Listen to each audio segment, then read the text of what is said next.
हर हर महादेव, जय जय शिव शंभो। आज हम महाशिव पुराण की रुद्र संहिता का अध्याय 5 पढ़ने जा रहे हैं, जिसमें हम पढ़ेंगे नारद जी का शिव तीर्थ स्थलों में भ्रमण व ब्रह्मा जी से प्रश्न। तो शुरू करते हैं। सूत जी बोले, महर्षियों, भगवान श्री हरि के अंतर्ध्यान होने पर मुनि श्रेष्ठ नारद शिवलिंगों का भक्ति पूर्वक दर्शन करने के लिए निकल गए। इस प्रकार भक्ति और मुक्ति देने वाले अनेक शिवलिंगों के उन्होंने दर्शन किए। जब उन रुद्रगणों ने नारद जी को वहां देखा तो वे दोनों गण अपने शाप से मुक्त होने के लिए उनके चरणों में गिर पड़े और उनसे प्रार्थना करने लगे कि वे उनका उद्धार करें। नारद मुनि, हम आपके अपराधी हैं। राजकुमारी श्रीमती के स्वयंवर में आपका मन माया से मोहित था। उस समय भगवान शिव की प्रेरणा से आपने हमें श्राप दे दिया था। अब आप हमारे जीवन की रक्षा का उपाय बता दीजिए। हमने अपने कर्मों का फल भोग लिया है। कृपया कर हम पर प्रसन्न होकर हमें श्राप मुक्त कीजिए। नारद जी ने कहा, हे रुद्रगणों, आप महादेव के गण हैं एवं सभी के लिए आदरणीय हैं। उस समय भगवान शिव की इच्छा से मेरी बुद्धि भ्रष्ट हो गई थी, इसीलिए मोहवश मैंने आपको श्राप दे दिया था। आप लोग मेरे इस अपराध को क्षमा कर दें, परंतु मेरे वचन झूठे नहीं हो सकते, इसलिए मैं आपको श्राप से मुक्त होने का उपाय बताता हूँ। मुनिवर, विश्वा के वीर्य द्वारा तुम एक राक्षसी के गर्भ में जन्म लोगे।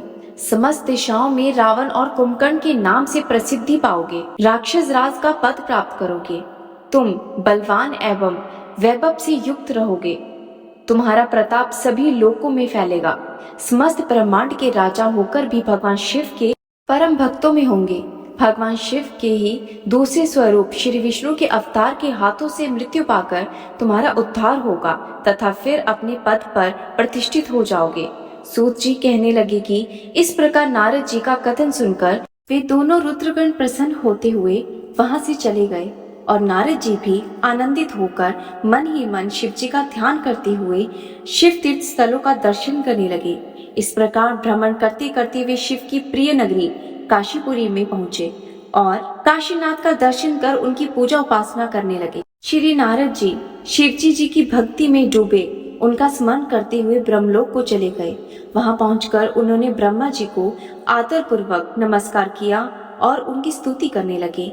उस समय उनका हृदय शुद्ध हो चुका था और उनके हृदय में भगवान शिव के प्रति सिर्फ भक्ति भावना थी और कुछ नहीं।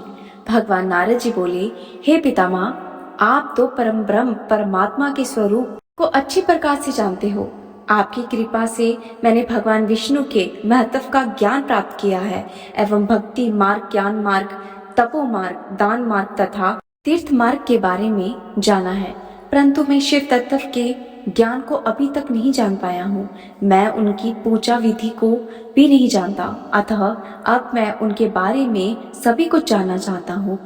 मैं भगवान शिव के विभिन्न चरित्रों, उनके स्वरूप तथा वे सृष्टि के आरंभ में, मध्य में किस रूप में थे, उनकी लीलाएं कैसी होती है और प्रलय काल में भगवान शिव कहाँ निवास करते हैं, उनका विवाह और उनके पुत्र कार्तिकेय के जन्म आदि की कथाओं में आपके श्रीमुख से सुनना चाहता हूँ। भगवान शिव कैसे प्रसन्न होते हैं और प्रसन्न होने पर क्या क्या वरदान देते हैं, इस संपूर्ण वृत्तांत को मुझे बताने की कृपा करें।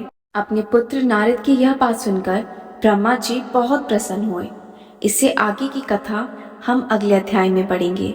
तब तक के लिए हर हर महादेव, जय जय शिव शंभो।